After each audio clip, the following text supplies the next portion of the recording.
I'm not a drinker, but due to the beautiful location and the fact that it's a bookstore, I had to check out Vintage Book and Wine and buy things. I, of course, have been eyeing this book by Tommy Orange, and I thought that was the perfect time, and it was.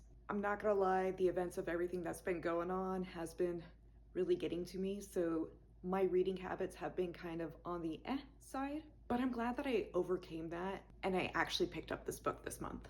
Definitely connected to his first debut novel, There. I can see this as both a prequel and a sequel. Our story takes place with the late 1800s, early 1900s, and this is going to be the ancestors of Victoria Bearshield. Starting with the trauma of the Sand Creek Massacre, we see the generations that lead up to the character and the different trauma that the indigenous community, specifically the Cheyenne, experienced, and how this trauma manifests itself in addiction. We then catch up to the events that are spoken about in There, and the aftermath. This book definitely made me feel uncomfortable at times, especially with the things that it expressed, and that's because it is so well written and it tackles on very heavy themes, not just about colonialism, racism, addiction, generational trauma, but also what type of justice that might mean.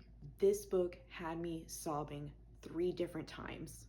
And I know that I have a few more days left to this month, but I might even say just right now that this was my favorite read for the month. After reading There, after reading Wandering Stars, and it might be hard to tell, but I did end up pretty much annotating entire sections of the book.